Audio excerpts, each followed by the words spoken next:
ખરેખર મનનો દ્રષ્ટિકોણ બદલવાથી જીવન બદલી શકાય છે? મનના પ્રશ્નોનું સમાધાન શું? અને મનને શાંત તો કરવું છે, પવિત્ર પણ કરવું છે, અને સાથે સાથે જીવનના દરેક પ્રશ્નનું સમાધાન પણ કરવું છે. પણ એવા તે ત્રણ કયા આધ્યાત્મિક એવા દ્રષ્ટિકોણ છે કે જે અપનાવાથી એ આપણે શાંત રહી શકીએ? શું મનની અસર શરીર ઉપર પડે છે કે નથી પડતી? અને શૂરવીર તો બધાયને થવું છે, પણ શરીર કે મનની રાખવાની છે શૂરવીરતા? તો એ તો મોટો પ્રશ્ન છે. તો આજે આ પ્રવચનની અંદર વિવિધ દ્રષ્ટાંતો સાથે આપણે સમજવાનો પ્રયત્ન કરીશું કે મનનો જો દ્રષ્ટિકોણ બદલીએ તો જીવન અવશ્ય બદલી શકાય છે. તો ચાલો પ્રવચનની શરૂઆત મંગલાચરણથી કરીએ. કૃપા કરો મુझ ઉપરે સુખ નિધિ સહજાનંદ, ગુણ તમારા ગાવવા બુદ્ધિ આપજો સુખ કંદ. ગુણ તમારા ગાવવા બુદ્ધિ આપજો સુખ કંદ. સ્વામિનારાયણ સાક્ષાત અક્ષર પુરુષોત્તમ, સર્વેભ્યં પરમાં શાંતિમ આનંદમ સુખમર્પયેત. શ્રી સ્વામિનારાયણ ભગવાનની જય. સિયાવર રામચંદ્ર ભગવાનની જય. ઉમાપતિ મહાદેવની જય. દરેક દિવ્ય મુમુક્ષો હરિભક્તોને જય શ્રી કૃષ્ણ, જય શ્રી રામ, જય સ્વામી નારાયણ. આજના પ્રવચનનો મુખ્ય વિષય કે શું મનનો દ્રષ્ટિકોણ બદલવાથી જીવન બદલી શકાય છે? આમ તો આજે બાળકથી લઈને વૃદ્ધ સુધી દરેકને પોતાનું જીવન બદલાવવું છે. અને શા માટે બદલવું છે? પોતાનો એક જ લક્ષ્ય છે કે મારે જીવનમાં શાંતિથી, સુખેથી, આનંદથી જીવન જીવવું છે. આમ તો ગુજરાતીની એક કહેવત છે કે જેને મન જીત્યું એને જગ જીત્યું. અને ખરેખર જો એક વખત મનને આપણે જીતી લઈએ તો જગતને પણ જીતી શકાય છે. બહારના વ્યક્તિઓ ગમે તેવી વિપરીત પરિસ્થિતિઓ એ પોતે આપણી સમક્ષ ઊભી કરે, પણ જો તમારી મનની સ્થિતિ જો બરાબર હોય ને તો એ વિપરીત પરિસ્થિતિ વચ્ચે પણ તમે સ્થિર રહી શકો છો. તો આજે આપણે એવા જ પ્રવચનમાં જોડાવાનું છે કે જે પ્રવચન સાંભળીને આપણા મનના બધાય પ્રશ્નોનું સમાધાન એ મેળવી શકાશે. આજે થોડીક રિસર્ચ સાથે વાત કરવી છે, થોડાક પ્રયોગો વિશે પણ વાતો કરવી છે, થોડાક દ્રષ્ટાંતો પણ સાંભળવા છે, અને કેવા ત્રણ એવા આધ્યાત્મિક એ જે દ્રષ્ટિકોણ એ જો આપણા જીવનની અંદર આવી જાય તો આપણે સુખી રહી શકીએ એની વિશેષ વાતો આજે આપણે કરવી છે. આમ તો એટીટ્યુડ ઇઝ એવરીથિંગ. અભિગમ રહ્યો ને એ જ બધું છે. તમે ધનવાન હોય કે તમે ગરીબ હોય, તમારી પાસે સત્તા છે કે નથી, તમારી પાસે પૈસા છે કે નથી, તમારી પાસે આવડત કે કળા છે કે નથી, એ પ્રશ્ન નથી. પણ તમારી મનની સ્થિતિ કેવી છે, તમે કેવા અભિગમ સાથે જીવન જીવો છો ને એટલું જ અગત્યની બાબત કહી શકાય. જો આપણા મનની અંદર ઘણી બધી અસ્પષ્ટતાઓ છે, ઘણા બધા ભ્રમ સાથે આપણે જોડાયેલા છીએ, ભય સાથે જોડાયેલા છીએ, અજ્ઞાન સાથે જોડાયેલા છીએ. પણ આ અજ્ઞાન કે અસ્પષ્ટતા સામે જો આપણે સાચા રસ્તે આગળ વધીએ ને તો સ્પષ્ટતા પણ આવે, જ્ઞાન પણ આવે અને પ્રકાશ પણ આવે છે. તો જો દ્રષ્ટિકોણ બદલવાથી અવશ્ય એ આપણા જીવનની અંદર આપણે આગળ વધી શકીએ છીએ. પ્રથમ આપણે દ્રષ્ટિકોણની શક્તિ કેવી છે અને આપણા મનમાં કેવી આપણી ભ્રાંતિથી આપણે જીવન જીવીએ છીએ, તો એના બે દ્રષ્ટાંતોથી આજની પ્રવચનની શરૂઆત કરીએ અને ત્યારબાદ સમજવાનો પ્રયત્ન કરીએ કે મનનો દ્રષ્ટિકોણ કઈ રીતે બદલી શકાય. અને ભગવાન સ્વામિનારાયણે પણ વચનામૃતની અંદર આપણને ત્રણ એવા આધ્યાત્મિક દ્રષ્ટિકોણો આપ્યા છે કે જે આપણને સુખી કરે છે. તો એક આપણે વાત કરીએ કે એક હેનરી નામનો છોકરો હતો. હવે પોતાની ઉંમર 10-15 વર્ષની ઉંમર. હવે એને છે ને ભ્રાંતિ થઈ ગઈ. પણ કેવી ભ્રાંતિ થઈ ગઈ કે જે સામાન્ય લોકો કરતા સાવ અજુગતી અને આવ અલગ જ તે ભ્રાંતિ હતી, ભ્રમ હતો કે પોતે છે ને માણસ નથી. હવે 12-13 વર્ષનું બાળક જ હતો, છતાં એને મનમાં કેવી ભ્રાંતિ થઈ ગઈ કે હું માણસ નથી, હું તો ઘઉંનો દાણો છું. તો ઘણા બધા એના માતા પિતાએ પ્રયત્ન કર્યા, સગાવાલાએ સમજાવવાનો પ્રયત્ન કર્યો, એના મિત્રોએ કહ્યું કે ભાઈ તું અમારી સાથે ભણે છો, જો તારા જેવા કાન નાક અમારી પાસે છે, તું કેમ એમ કહે છો કે હું ઘઉંનો દાણો છું? જો ઘઉંનો દાણો તો આવો આવે, અને તું તો માણસ છું, તને જો 5 જ્ઞાનેન્દ્રિયો, કર્મેન્દ્રિયો, 11મું મન છે, તું જો બોલે છો, ઘઉંનો દાણો બોલે નહીં, એની તો ઘંટીમાં પીલાઈને લોટ નીકળે, એની તો ભાખરીને રોટલી થાય. ઘણું બધું સમજાવ્યું, પણ આ હેનરી નામનો એ છોકરો માનવા તૈયાર જ નહોતો. છેલ્લે પછી ડોક્ટર પાસે લઈ જવામાં આવે છે, અને ડોક્ટરને ખબર પડી ગઈ કે આના મનની અંદર છે ને ભ્રાંતિ થઈ ગઈ છે, ભ્રમ થઈ ગયો છે, એટલે આને ગમે એટલું સમજાવવાથી એમ સમજાશે નહીં. પણ પછી એને શું કર્યું કે એને પોતે જ તે એક માણસ તરીકે એવું એક ઊભો રાખી દીધો. એના તે સ્ટાફની અંદર એક કર્મચારી હતો, એને આ ઘઉંના દાણો જે હેનરી નામનો છોકરો પોતાની જાતને સમજતો એની સમક્ષ, અને એવો તર્ક આપી દીધો કે જો આ કોણ છે, તો આ માણસ છે. પછી મરઘી પણ લાવે છે, અને મરઘી તે સ્વાભાવિક રીતના એ પ્રકારે કે જો આ મરઘી છે, આ બકરી છે, આવું બધું અલગ અલગ પ્રાણીઓ એક બે બતાવી નાખે એને, કારણ કે પોતે એ મનોવૈજ્ઞાનિક જેવું એનું કામ હતું એ ડૉક્ટરનું, એટલે થોડુંક પ્રેક્ટિકલ સમજાવે છે. એટલે સ્વાભાવિક રીતે આ હેનરી નામના છોકરાને થઈ ગયું કે આટલા બધા કહે છે, અને આ કહે છે તો બરોબર છે, હું માણસ છું. પણ સામે આ બાળકે ઉલટો એ તર્ક ઓલા મનોવૈજ્ઞાનિકને આપે છે કે વાત સાચી, તેમ મને સમજાય, હું સમજી ગયો, અને મને ઘણા બધા સમયથી આ જ સમજાવે છે, પણ મને ખબર છે કે હું માણસ છું, પણ આ મરઘી છે, આ તેમ બકરી છે, એને ક્યાં ખબર છે કે હું માણસ છું? તો જો આ હેનરી નામના છોકરાને મનમાં ભ્રાંતિ થઈ ગઈ, ભ્રમ થઈ ગયો, એમ આપણા જીવનની અંદર તે ઘણી વખત આવી ભ્રાંતિઓ ઊભી થઈ જાય છે, જેથી આપણે જે સુખના માર્ગે આગળ વધવાનું છે ત્યાં આપણે આગળ વધી શકતા નથી. એટલે જીવનમાં ગમે ત્યારે ભ્રમ હોય ને તો એ ભ્રમને દૂર કરવાનો, અને એ દ્રષ્ટિકોણ જ્યારે બદલવામાં આવશે ને તો જ વાંધો નહીં આવે. તમે જો આજે સમાજની અંદર સાસુ વહુના પ્રશ્નો કેટલા બધા છે, ભાઈ ભાઈના પ્રશ્નો કેટલા છે, કુટુંબીઓની અંદર, સ્વજનોની અંદરો અંદર કેવા મનના એમ કહેવાય ને કમેળિયા જેવા તે સંબંધો થઈ ગયા છે કે મન મેળ હોય જ નહીં, પણ એના મૂળની અંદર શું છે, એવી ભ્રાંતિ થઈ ગઈ છે, એવો ભ્રમ થઈ ગયો છે. બાકી એક વિચાર કરીએ ને તો પણ એ ભ્રાંતિ દૂર થઈ જાય, જો મનનો દ્રષ્ટિકોણ બદલવાનો છે. સાસુ એમ માને કે હું જ બધુંય છું, મને જ બધું પૂછીને કરવાનું, તેને ભ્રાંતિ થયેલો દ્રષ્ટિકોણ છે.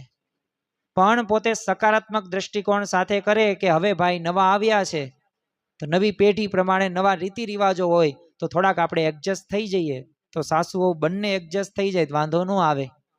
જનરેશન ગેપ છે તો એના મૂળની અંદર શું છે, એના મૂળની અંદર આવા જે સમજણો છે એ સમજણો આપણે કેળવેલી નથી. એટલે દ્રષ્ટિકોણની છે ને શક્તિ છે, દ્રષ્ટિકોણથી જ સુખી રહી શકાય.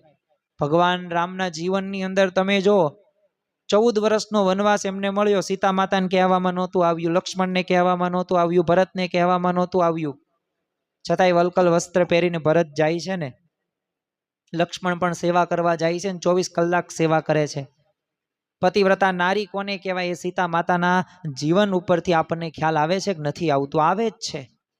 તો આપણે જે કહીએ છીએ ને કે ખરેખર આમ ન હોવું પડે, પણ એમ ન હોવું પડે તમારો વિચાર છે, પણ એમ હોય છે ને, એમાં એડજસ્ટ થઈ જાઓ તો એનાથી સુખી રહી શકાય છે. તો આ તો છે મનનો દ્રષ્ટિકોણ, એનાથી તો સુખી રહી શકાય છે. બીજું એક દ્રષ્ટાંતની આપણે વાતો કરીએ, કારણ કે જો આ દ્રષ્ટાંતો રહે ને આપણને સરળતાથી આપણે સમજી શકીએ છીએ, એટલે આપણે દ્રષ્ટાંતોનો સહારો વધારે લેશું પ્રવચનની અંદર. અને કથા નથી કરતા, પ્રવચન જો યાદ રાખજો, આ તો પ્રવચન બોલાય છે. ખરેખર આપણા પ્રશ્નોના સમાધાન રૂપી આ વાક્યો છે, વચનો છે અને દ્રષ્ટાંતો છે, અને શાસ્ત્રોક્ત છે, સંતોના મુખેથી આ બધું કહેવાયેલું છે. એટલે એ અમૃત સમાન છે, અને એ અમૃતનું આપણે સૌ કોઈ આચમન કરી રહ્યા છીએ, તો એ આપણને અમર તત્વ, ભલે આપણે 100, 200, 500 વર્ષ નહીં જીવીએ, પણ જેટલું વર્ષ જીવશું ને એટલું આપણે શાંતિથી, આનંદથી તો જીવન જીવશું જ તે. બીજી એક દ્રષ્ટાંતની આપણે વાત કરીએ તો એક બાઈ છે ને, પોતે ડૉક્ટર પાસે ગઈ અને ટેબલ ઉપર મરઘો મૂકીને એને કીધું કે મારા પતિને છે ને હમણાંથી એવું લાગે છે કે એ છે ને મરઘો બની ગયો છે. હવે માણસ હોય અને પોતાની માણસ ન માને અને ન હોય એવું માની લે તો આને કેવું કહેવાય? ઊંધો કઈ આપણે દ્રષ્ટિકોણ બદલ કહેવાય. તો જો આવી રીતે આપણે ઘણી વખત એ નકારાત્મક દ્રષ્ટિકોણથી જીવન જીવીએ છીએ, જો સકારાત્મકતા રહીને એ વ્યક્તિને આગળ વધારે છે. શરીરના કે રોગના એટલા બધા પ્રશ્નો નથી ને હોય ને તોય તે એ પ્રશ્નોનું સમાધાન મનથી થઈ જાય છે પાછું. એટલે આ એક ધ્યાન રાખવાનું. અને દ્રષ્ટિકોણ એટલે શું? એક માન્યતા છે, એક અભિગમ છે. અને મનમાં ખોટી માન્યતા જો અત્યંત દ્રઢ થઈ જાય તો એને પાછી દૂર કરવી અશક્ય બને. સ્ટીફન કોવી થઈ ગયા, પોતે એમને એક પુસ્તક લખ્યું છે, આખા વિશ્વ પ્રસિદ્ધ પુસ્તક છે, 7 habits of high effectively peoples. એટલે કે મહાન એ જે 7 એવી ટેવો છે કે અતિ અસરકારક વ્યક્તિત્વના જીવનની અંદર આપણને જોવા મળે છે મહાપુરુષો. એટલે 7 એવા સિદ્ધાંતો. તો એ ખરેખર છે ને, દ્રષ્ટિકોણ તે સુધારવો પડે ને, એ પુસ્તક ઉપર જ તે એ આપણને એમાં જોવા મળે છે.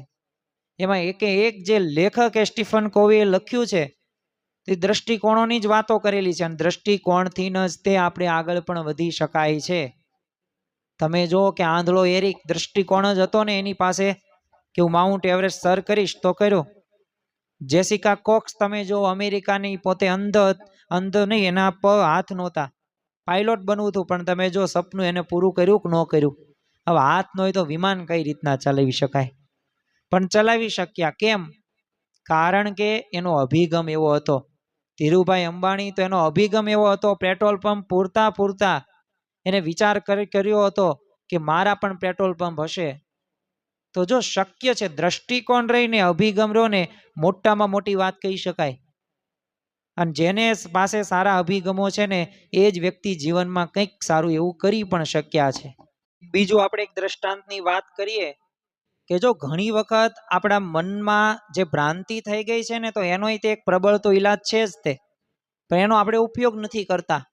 એક આપણે દ્રષ્ટાંત જોઈએ જેથી આ વાતને સરળતાથી આપણે સમજી શકીએ. હવે એક છે ને ઘોડો હતો, બહુ ઘોડો સારો, દરરોજ સારું એવું જમે, સારું એવું પાછું વોકિંગ કરે, અને થોડીક પણ આળસ નહીં.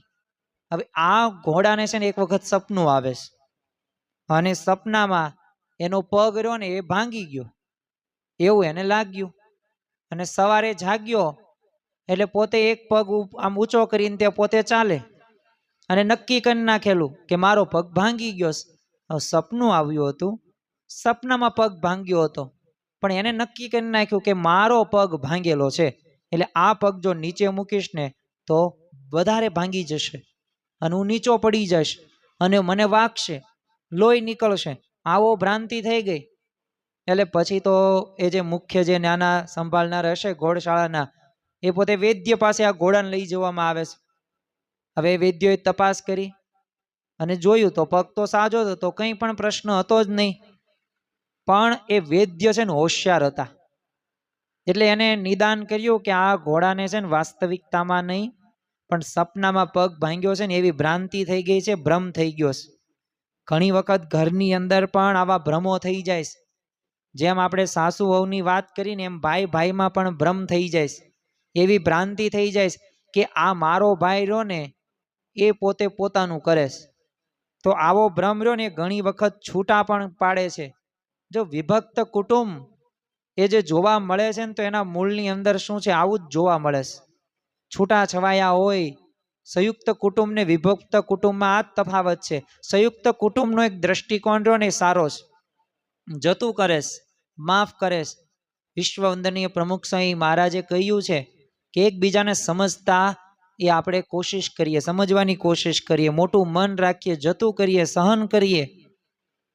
પણ જો આપણા જીવનમાં એ દ્રષ્ટિકોણો નથી ને, એટલે આ ઘરની અંદર પણ પ્રશ્નો જોવા મળે છે. માતા પિતા હોય એ સંતાન પ્રત્યેના એ વચ્ચેના જે પ્રશ્નો છે, જનરેશન ગેપ છે, તો એના મૂળની અંદર પણ આવી જ વાતો છે કે કંઈક એવી ભ્રાંતિ થઈ ગઈ છે કે જે ભ્રાંતિને દૂર નથી કરી શક્યા, અને એટલે જ તે પોતે દુઃખી થાય છે. એટલે હવે આને સપનામાં પગ ભાંગ્યો, પણ માણસ હોય તો એને આપણે કહી શકીએ. ઘોડાને કઈ રીતે સમજાવો? ઘોડાને તમે કાનમાં ગમે એટલું કયો, ગમે એટલી દવા આપો, કંઈ થયું જ નથી, પછી મટે ક્યાંથી અને થાય હું? કંઈ કરી ન શકે, પગ એમ નીચે રાખે નહીં, કારણ કે નક્કી જ કરી નાખેલું પગ મારો ભાંગી ગયો, નીચે રાખીશ તો હું પડીશ, લોહી નીકળશે. આવું એમ નક્કી કરી એટલે પછી તો વૈદ્યએ ઉપાય આપ્યો, કંઈ વાંધો નહીં, આને એમ કંઈ થશે નહીં, પણ છે ને તમે શું કરો, 200 ઘોડા ભેગા કરો એક જગ્યાએ, અને એમની પાછળ છે ને તો પણ બંદૂકોનો એક એવો પ્રચંડ ધડાકો કરજો ને કે એ ધડાકાથી છે ને બીજા બધા ઘોડા ભાગવાના છે. એમ આ ઘોડો તે છે ને ભાગશે. અને ઓલા એવું જ કર્યું માલિકે, 200 ઘોડાને ભેગા કર્યા ને એમાં આ ઘોડાને રાખવામાં આવ્યો, અને જ્યાં તો પણ બંદૂકોનો ધડાકો કર્યો, અને ભયથી એ ભ્રાંતિ તો એની તૂટી ગઈ. ધડાકો સાંભળીને તરત તે પોતે એ દોડવા લાગ્યો, અને ભાંગેલો જે એને લાગતો મારો પગ છે એ ભૂલાઈ ગયો. તો જો આપણે પણ ઘણી વખત છે ને આપણા જીવનની અંદર આવા અવળા ઊંધા દ્રષ્ટિકોણો એ આપણે રાખીએ છીએ. અને તમે જો આપણા જીવનની અંદર એને સીધો કરવા માટે મનના બધા જૂના જે કોચલા રહે ને, કમ્ફર્ટ ઝોન જેને કહેવાય, તેને તોડવા માટે આવા પ્રબળ ઝટકાની જરૂર પડે તેને પાળવો જ જોઈએ. બાકી જ્યાં સુધી જો ખોટી માન્યતાઓ દૂર નહીં થાય ને ત્યાં સુધી આપણને ક્યારેય તે સાચી સફળતા મળવાની નથી.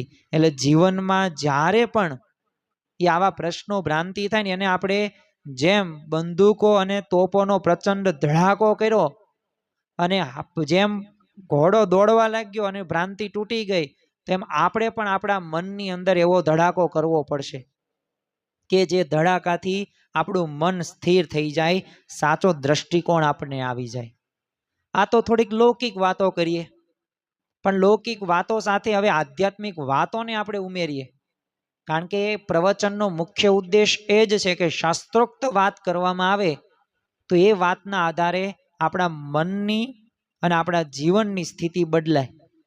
ફિલોસોફી ગમે એમ કહીએ, બધા વ્યક્તિઓની અલગ અલગ હોય અને એ પોતાના અનુભવને આધાર હોય, પણ જ્યારે શાસ્ત્રોક્ત વાત હોય, સંતોના મુખેની કથા વાર્તાની વાત હોય ને, તો એ આપણા જીવનમાં એક સાચો માર્ગ, સાચો રસ્તો, સાચી દિશા એ આપણને આપે છે. તો આધ્યાત્મિક દ્રષ્ટિકોણની વાત કરીએ, ભગવાન સ્વામિનારાયણે પણ પોતાના એક ઉપદેશો પરાવાણી સમાન વચનામૃત ગ્રંથની ભેટ આપી છે. અને ખરેખર એમને આ મનના દ્રષ્ટિકોણ સંબંધિત પણ આપણને 3 એવા મુખ્ય દ્રષ્ટિકોણ આપ્યા છે. આ 3 મુખ્ય જો દ્રષ્ટિકોણ આપણે નક્કી કરી નાખીએ મનની અંદર, તો આપણે પણ એ સ્થિર રહી શકીએ અને આપણું જીવન આપણે બદલાવી શકીએ. અને વચનામૃત આપણે વાંચીએ ને તો એમાં 3 એવા દ્રષ્ટિકોણ છે જે મહારાજે જ આપ્યા છે. આપણે એની વાત કરીએ જેથી આપણને ખ્યાલ આવે કે ખરેખર જો આપણે ભગવાન શ્રી રામના ઉપાસક હોય, ભગવાન શ્રી કૃષ્ણના ઉપાસક હોય, તો એવું નથી ભગવાન સ્વામિનારાયણના વિચારો આપણે ન લઈ શકીએ. જો એક વિચાર યાદ રાખવો, દરેક ધર્મ આપણને સારું જ શીખવે છે.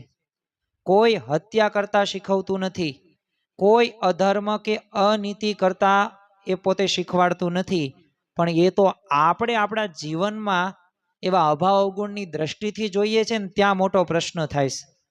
દરેકને આપણે વંદન કરવા જોઈએ, દરેકને નમસ્કાર કરવા જોઈએ, ભલે પતિવ્રતાની ટેક એક રાખીએ, આપણે એક સંપ્રદાય સાથે જોડાઈએ, એમાં કોઈ મોટો પ્રશ્ન નથી.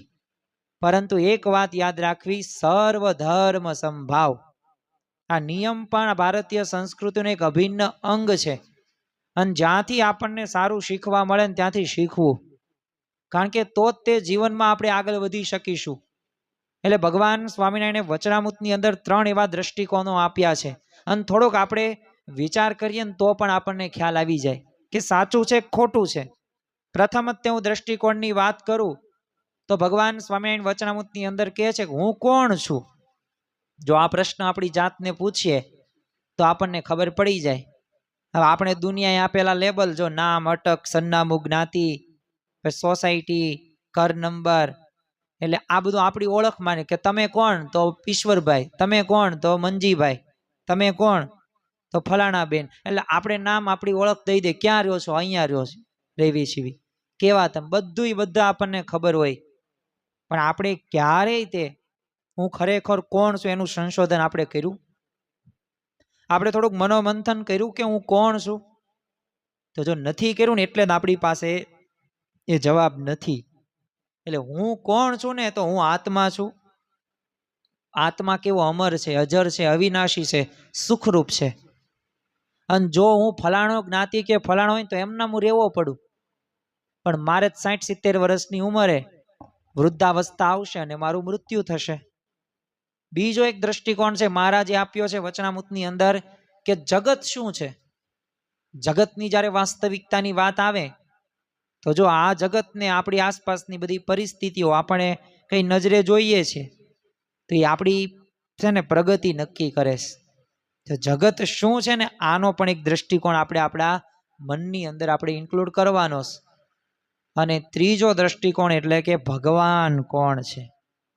તો જો આ જગતની સંચાલન શક્તિ એટલે કે ભગવાન, આપણી સમજણ કેટલી સ્પષ્ટ છે એ બાબતે, જો આ ત્રણ જો દ્રષ્ટિકોણ સ્પષ્ટ થાય ને તો સફળતા નિશ્ચિત થઈ જાય. આપણે પોતાની જાતને ઓળખી રાખીએ નો વાંધો આવે. નિજાત્માનમ બ્રહ્મરૂપમ દેહત્રિય વિલક્ષણમ. જગત શું છે તો સંસારની આ જગતની જો વાસ્તવિકતા આપણને ખ્યાલ આવી જાય ને કે આ સંસારના જે સગા સંબંધીઓ રહ્યા ને એ કેવા છે, ક્ષણિક છે, ક્ષણભંગુર છે, નાશવંત છે, થોડાક સમય સુધી જ છે. બાકી કઈ એટલા બધા વર્ષો 1000-2000 વર્ષ સુધી એ રહેવાના નથી. અને ભગવાનને એક વખત ઓળખી લીધા તો આત્માને પરમાત્મા સાથે જોડાણ કરો ને બસ મોક્ષ પ્રાપ્ત કરો. દરેક શાસ્ત્રનો સાર આત્મકલ્યાણ જ છે ને. તો આવા દ્રષ્ટિકોણો ત્રણ રહ્યા ને એ અગત્યના છે. અને વૈજ્ઞાનિકોએ પણ સંશોધન કરેલું છે. તમે જો મોટી મોટી યુનિવર્સિટીએ રિસર્ચ કરે છે ઘણા બધા સમયોથી.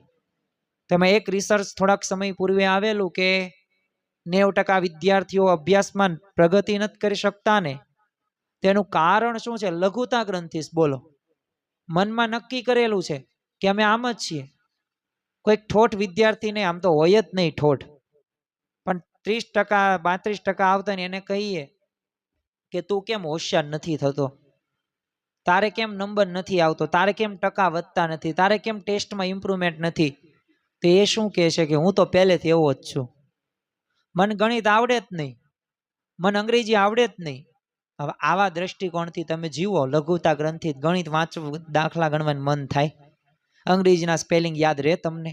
કોઈ દિવસ યાદ ન રહે, કારણ કે લઘુતા ગ્રંથિમાં તમે જીવો છો.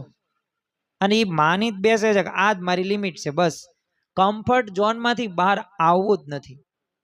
એટલે આ સાસુ વહુના પ્રશ્નોનું પણ સમાધાન શક્ય છે. ક્યારેક પગે લાગતા તો શીખો સાસુ માને.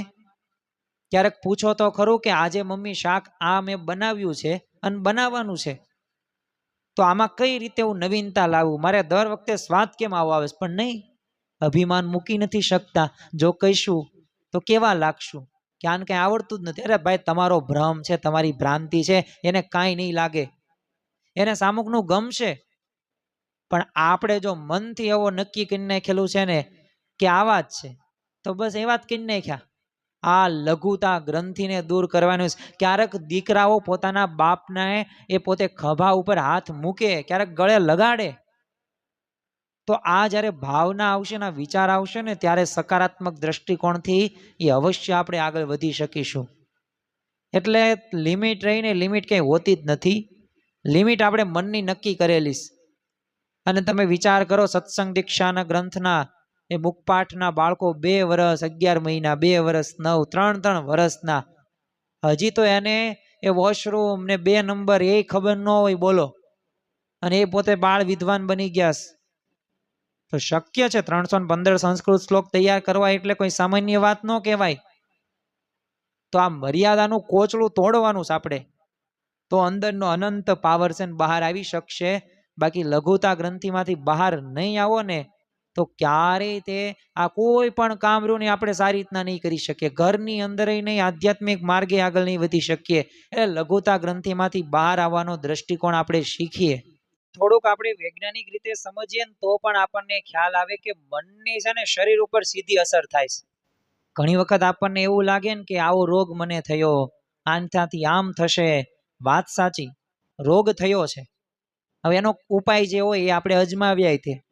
હવે એમાં ઇમ્પ્રુવમેન્ટ આવ્યું કે ન આવ્યું એ આપણને ખ્યાલ, અને ન આવ્યું, પણ જો વધુમાં વધુ જો મન ઉપર એની જો અસર થાય ને તો શરીર ઉપર એના કરતાં વધુ અસર થાય છે.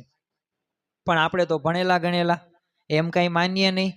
તો થોડોક આપણે વૈજ્ઞાનિકો પુરાવો લઈએ અને ધોરણ 11 અને 12ની અંદર જે આર્ટ્સ જેને પસંદ કર્યું હોય તો એમાં મનોવિજ્ઞાન આવે એક વિષય કે જેમાં મનનું વિજ્ઞાન છે, મન સાથે જોડાયેલું. તો એ આપણને ત્યારે એમાં એક પાઠ આવે છે, એમાં પ્રયોગ આવે છે. અને એ પ્રયોગ કયો છે તો એ આપણે પ્રયોગની વાત કરીએ જેથી આપણને ખ્યાલ આવે કે ખરેખર મનની જે અસર રહીને શરીર ઉપર કેટલી સીધી પડે છે. આમ તો એક અનલિમિટેડ પાવર પુસ્તકના તે એન્થોની રોબિન્સ છે એનો જ પ્રયોગ ત્યાં મૂકવામાં આવેલો છે અને સત્ય પ્રસંગ છે અને સાબિત થયેલું છે. સર્જન શક્તિ રહીને એ પણ મનની પણ એક નિપજ છે, ઉપજ છે. તમે જો એક ઇલેક્ટ્રિક ચેરની સજા પામેલા ગુનેગાર હતા, એટલે વૈજ્ઞાનિકોએ અઠવાડિયા સુધી છે ને સતત કીધું કે હવે આમ તો એને ફાંસી જ લગાડવાની હતી અને ફાંસી દ્વારા જ એને મારી નાખવામાં એ તારીખ પણ નક્કી થઈ ગયેલી. પણ આ વૈજ્ઞાનિકે નક્કી કર્યું કે આને આપણે કંઈક અલગથી કેવી પોતે મનથી કેવી અસરો થાય છે આપણે જોઈએ. એટલે એણે સતત 7 દિવસ સુધી કહેવામાં આવ્યું તને જો કોબરા સાપ કરડાવીને મારવામાં આવશે અને મરવાના દિવસે એની સામે પછી કોબરા એ સાપ લાવે છે, પણ આંખે છે ને પટ્ટી બાંધવામાં આવે છે. અને આ મનોવૈજ્ઞાનિકે શું કર્યું કે સાપ કરડવાને બદલે છે ને ખાલી એક ઇજેક્શનની અંદર પાણી નાખી દીધું અને ઇજેક્શન એ આપવામાં આવે છે. અને પાછું એવું કહેવામાં આવે કે જો કોબરા સાપ તારી નજીક આવે છે અને તરત સોય મારી દીધી અને ઓલા નક્કી થઈ ગયું કે એ સાપ એક મને કરડ્યો. અને આમ તો પાણીનું તો ઇજેક્શન હતું, કંઈ થવું ન પડે, પણ એના મનની અંદર સાપ કરડ્યાનો એટલો બધો ભય હતો ને કે 5 મિનિટની અંદર બોલો તરફડીને પોતે મરી જાય. 2019માં COVID-19 આવ્યો ને તો ત્યારે પણ આ જ પરિસ્થિતિ હતી. અમુક તો મનના ભયના લીધે બોલો એ પ્રશ્ન થયા અને અમુક મનથી મક્કમ રહ્યા તો એ પોતે જીવિત રહ્યા. પણ જો આને મનના ભયના લીધે 7 દિવસ એને મનની અંદર એવા એના વિચારો આવી ગયા અને એ વિચારોના લીધે જ તે એનું જીવન રહ્યું ને એવું થઈ ગયું. અને એટલું જ નહીં, મૃત્યુ પણ પામ્યો. 6-7 દિવસ તો ખાવા પીવાનું કાંઈ ભાવે નહીં, ગમે નહીં, કે સાપ આવશે 7મા દિવસે, એ તો અસર થઈ જ તે માંદગી તો ગ્રહણ કરી, પણ એક સામાન્ય એક ઇજેક્શનથી એનું મૃત્યુ થઈ જાય છે અને પાછું પોસ્ટમોર્ટમ કરવામાં આવે છે. વૈજ્ઞાનિક વાત થાય છે અહીંયા, ખોટી વાત નહીં, લખેલું છે. પોસ્ટમોર્ટમ રિપોર્ટ આપ્યો અને એમાં આશ્ચર્યજનક કે સાચું જે કોબરા સાપનું જે પોઈઝન ઝેર હોય ને એ એમના શરીરમાંથી મળી આવ્યું. હવે કોણે નાખ્યું એની અંદર? તો જો મનથી. એટલે મનમાં જે કલ્પના શક્તિ રહી, સર્જનાત્મક શક્તિ રહી ને એ બહુ અગત્યની વાત છે. અને આ ઝેર બહારનું નહોતું, મનનો ભય હતું, એ દ્રઢ માન્યતા હતું, એના લીધે જનરેટ થાય છે. એટલે ઋષિ મુનિઓ કહે છે કે મનનો તો અનલિમિટેડ પાવર છે, પણ આ મનનો અનલિમિટેડ પાવર આપણે મેળવવા માટે શું કરવાનું છે? એના માટે મનને એવું મક્કમ મજબૂત બનાવવાનું છે જેથી વાંધો ન આવે. તમે જો માનસિક તણાવ સામે શારીરિક પ્રતિક્રિયા, તો એમાં શાસ્ત્રોમાં આપણને કેટલા બધા ઉદાહરણો જોવા મળે છે, દાખલાઓ જોવા મળે છે. તમે જો મનનું ડિસ્ટર્બન્સ સીધું શરીર ઉપર હુમલો કરે છે, અને જો મન સ્ટ્રોંગ હોય તો શારીરિક કે માનસિક શક્તિ અનેક ઘણી વધી પણ જાય છે. થોડાક આપણે દ્રષ્ટાંતોની વાત કરીએ જેથી આપણને વિશેષ પ્રતીતિ થાય કે વાત તો સાચી છે. જો આજે આપણે આ પ્રવચનની અંદર જીવન બદલાવવું છે, પણ મનનો દ્રષ્ટિકોણ બદલશો ને તો જીવન બદલાશે, બાકી નહીં બદલાય. બદલાવાની શરૂઆત દ્રષ્ટિકોણથી જ શરૂ થાય છે. એ દ્રષ્ટિકોણ એટલે શું? એક વિચાર.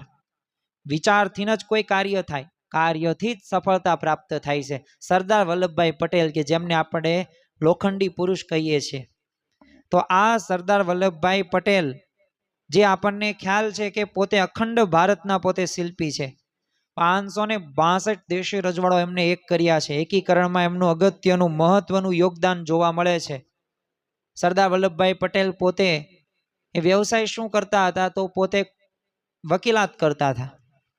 હવે એક પ્રસંગ આવે છે એમના જીવન પ્રસંગોની અંદર તે કે જ્યારે કોર્ટની અંદર પોતે સામેવાળા પક્ષમાં તો મજબૂત સાક્ષી ગેરહાજર રાખવાનો હતો. જો એ સાક્ષી આવી જાય તો પોતે કેસ હારી જાય એમ હતા. એટલે એણે યુક્તિ વાપરી સરદાર વલ્લભભાઈ પટેલે, અને સાક્ષીને ભ્રાંતિમાં નાખવા માટે વારાફરતી 3 માણસોને મોકલ્યા. પેલા એક માણસ ગયો અને એ માણસે કીધું એ સાક્ષીને, તમે આજ બીમાર લાગો, તમારા ચહેરો કેમ ઢીલો લાગે છે. બીજાને મોકલો થોડાક સમય પછી. એવી રીતે 3 જણાને મોકલવામાં આવે છે સાક્ષી પાસે. અને વારંવાર એક જ વાત ઓલો સાક્ષી સાંભળે.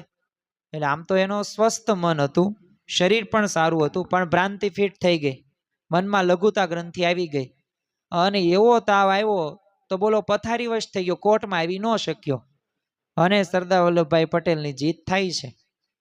તો જો નક્કી કર્યું તો થયું.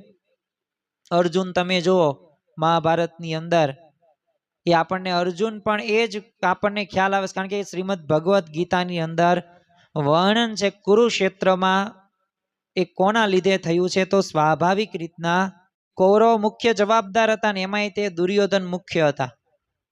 એને પોતે લોભ હતો એટલો બધોય, અહંકારથી ભરેલો હતો. ભલે એના પક્ષની અંદર ભીષ્મ પિતામહ દ્રોણાચાર્ય હતા, એ કૃપાચાર્ય કુલગુરુ હતા, દાનેશ્વરી એ કર્ણ પણ હતો, પણ સામે ભગવાન હતા. પણ ભગવાન હોવા છતાંય તે જો માનસિક તણાવ, શ્રીમદ ભગવદ્ ગીતામાં અધ્યાય 1 છે અર્જુન વિષાદ યોગ, આખો બોલો એ તમે અધ્યાય જોવો ને તો એની અંદર અર્જુનનો વિષાદ જ છે.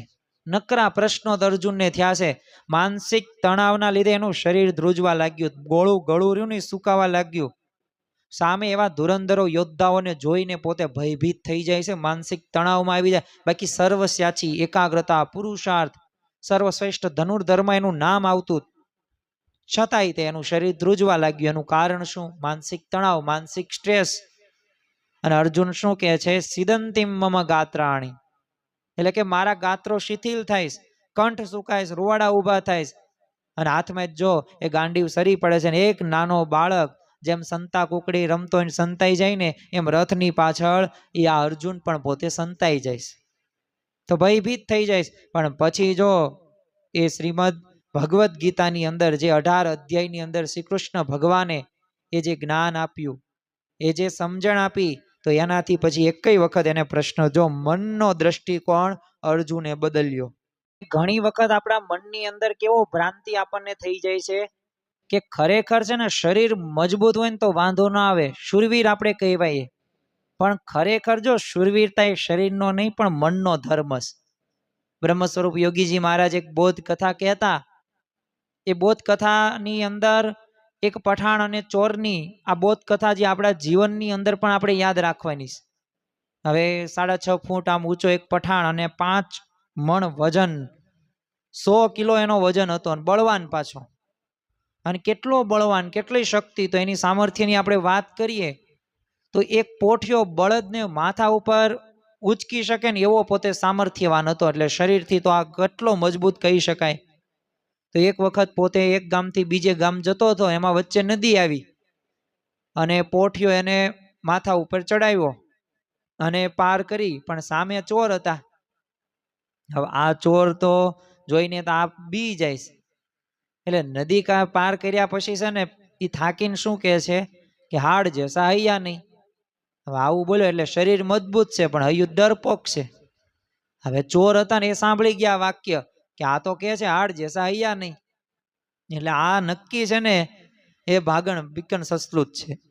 અને ચોરો પોતે લાકડી બતાવી, ઓલો વિશાળ કે જે 6 ફૂટ 5 મણ વજન એનો હતો, આમ કહેવાય ને કે પોઠિયા નહીં તે પોતે એ માથે રાખીને ચાલીને પોતે નદી એને પાર કરેલી હતી. એ સામર્થ્ય ઓલા ચોરોએ જોયેલું હતું, પણ છતાં પણ એક લાકડી બતાવી અને તરત ત્યાં પઠાણ ધ્રુજવા લાગે છે, ને બધો એ સામાન હતો ને એ આપી દે છે આ ચોરોને. તો જો કોઈ વ્યક્તિ શરીરથી ભલે દુબળી હોય પણ જો તે મનથી શૂરવીર હોય ને તો એ કોઈથી એ ડરતો નથી.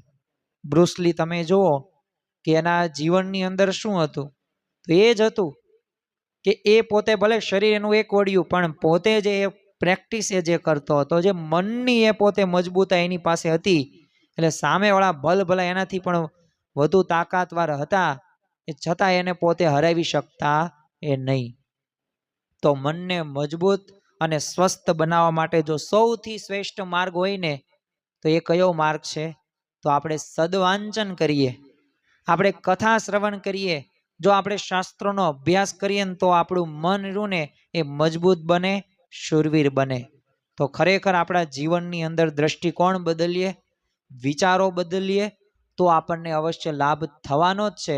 તો એક માનસિક રીતે આપણે સશક્ત બનવા માટે આપણે એવો દ્રષ્ટિકોણ આપણે શીખીએ કે જેથી દરેક પરિસ્થિતિમાં આપણે સ્થિર રહી શકીએ અને કોઈ પણ પરિસ્થિતિમાંથી આપણે બહાર પણ આવી શકીએ. તો આજના દિવસે મહારાજ સ્વામીના ચરણોમાં પ્રાર્થના કરીએ કે એવા સકારાત્મક વિચાર સાથે, એવા દ્રષ્ટિકોણ સાથે અમે જીવનમાં આગળ વધી શકીએ અને તમને રાજી કરી શકીએ. એ જ આજના દિવસે પ્રાર્થના. શ્રી સ્વામિનારાયણ ભગવાનની જય.